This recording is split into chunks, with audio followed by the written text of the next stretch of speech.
What is going on, investors? Back again. Time to talk about a Walmart, ticker symbol, a WMT. They just reported earnings before the bell today, so we're going to jump into those. Take a look at the top line, the bottom line, the profit, the balance sheet. See how good Walmart's quarter was. You see, the stock is selling off a little bit during the trade today, about 1.5%. Again, that's well within line with what the broader markets are doing. Also, when we jump into the quarter, I think it was about what investors were expecting with Walmart. Not only that, when we jump over to the stock chart, you'll see that the stock has just been on a monster move here. So for it to really gap up even higher, probably a difficult thing to do. Now, we've got a $430 billion market cap, got about a 1.4% dividend yield on this one. We are at near the top of the 52-week range on this one. In fact, just a dollar or two from the 52-week high on Walmart, potentially maybe even an all-time high. So from a valuation perspective, well, let's take a look. From a PE ratio for the past 3 years, Walmart actually has been trading kind of in this mid-20s PE ratio.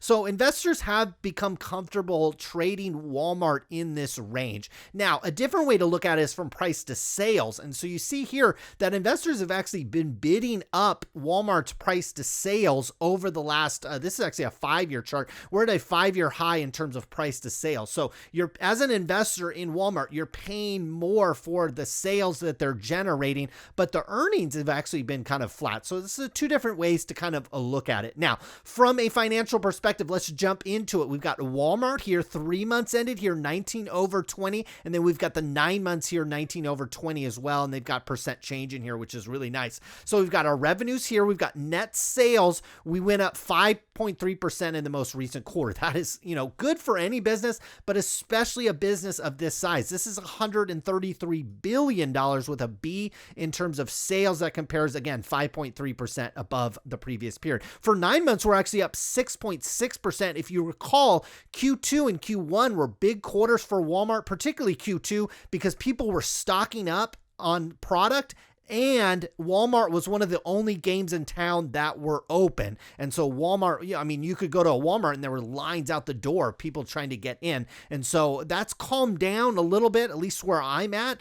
And so the sales have dropped in terms of our percentage change growth, but still 5% growth, super solid. Total revenues here coming in at 5.2% and 6.5% for the 9 months. Again, just solid growth for this company. And that is why, you kind of see earnings kind of, channeling along, but price to sales are actually trending up. Investors are bidding up those price to sales. Now, cost and expensive, you like to see these stay in line. And actually for the 3 months ended, they did. We went up 4.6% on cost of sales and 4.4% on our operating expenses. You see, they're actually down from the 9 month. And I think a little bit of this had to do with the virus. Okay. They had to get employees some bonuses. They probably had to do some hiring. They probably had to get protective equipment for the stores and for the employees. And so some of that is baked into this 9 month, whereas this probably type of expense growth is actually about what you would expect. We see it's about 22%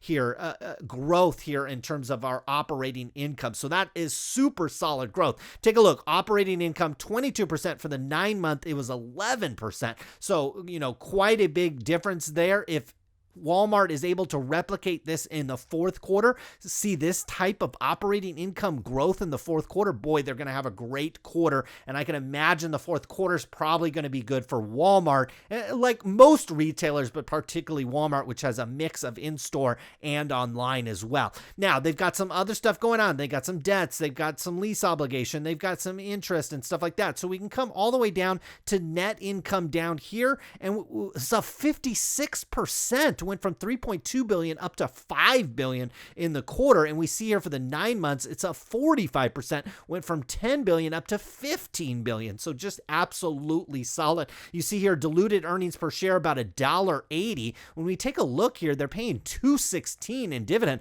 Boy, Walmart's a company that could either really reinvest some of their earnings, but they could also increase that dividend. So if you're in for dividend growth, Walmart probably will continue to deliver that. I think they're executing a very small, you see here, diluted shares outstanding went from 2.86 down to 2.85. So they're executing a small buyback. When we jump over the cash flow statements, we'll see evidence of that. So we see current assets of cash. I'd actually expect cash to go up on this, and most of it actually coming from operations. We'll see if that's true or not. So we've got January. You basically get a 9-month view here, January to October, and then we've got October over October, so you can get a year-over-year view. You see, we flowed about $5 billion to the cash line. That is super strong. We see inventory. Look at that, man. That's nice, actually. You see inventory year-over-year is basically flat, and so you like to see that. They're entering the fourth quarter with about the same amount of inventory as they had in the previous period. That hasn't ballooned, that hasn't depleted because of supply chain issues, things like that. So that all looks very good to me.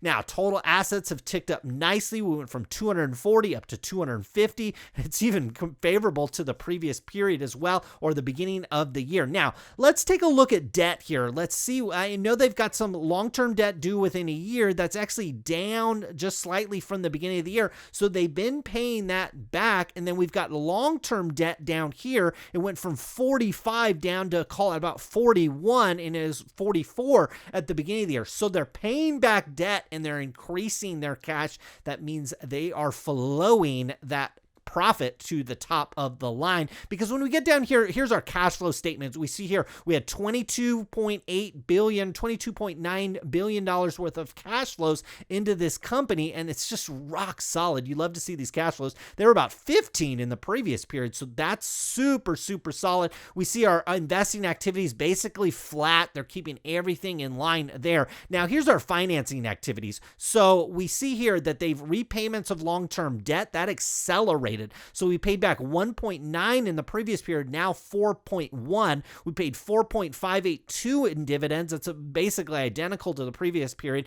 And here's our stock repurchases. That decelerated a little bit in the most recent period, and quite frankly, I don't mind that, because when you look at this stock chart, it's been ripping. I don't necessarily want Walmart coming in there and buying near the tops of their stock price, so I don't mind this. This went down. We were at 4.8 in the previous period. Now we're up to 1.1, so that's nice. And then everything else looks really good. So they paid down debt. They did a little bit of a share buyback. They increased our cash and cash equivalents here from 8.6 up to 14.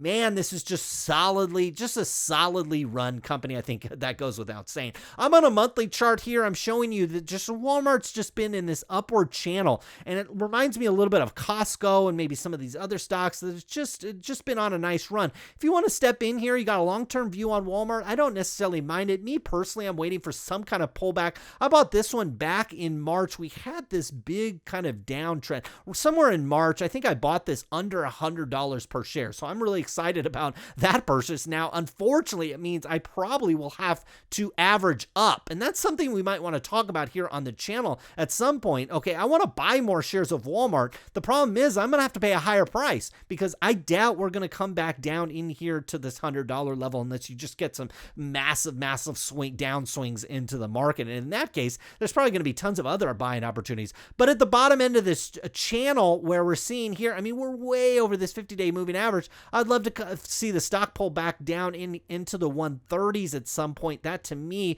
would be an interesting spot, but boy, this one's just run away from it. There's not much you can see on this chart. Obviously, if you're holding this one, it's great. If you're trying to step into it, it makes it a little challenging. Not only that, your dividend yield is now down to about 1.42%, and so not great from that perspective. But keep an eye on Walmart. Their fourth quarter should be interesting. Maybe you get more of a rotation. Okay, I know we've got fresh shutdowns and things like that, but at some point next year, you might see more of a rotation out of like the stuff that's been winning like Walmart, and then more into airlines, movie theaters, and restaurant stocks and things like that. And that might drag Walmart down a little bit. At that point, maybe we have a nice opportunity, but I don't necessarily see this one pulling back anytime soon, just because everything looks so strong from the financials, the cash position, the cash flows, repaying debt, doing a share buyback, paying a dividend. Walmart is basically giving it to you all. So I love Walmart. I think that goes without saying. Let me know down in the comments, what do you think about this one?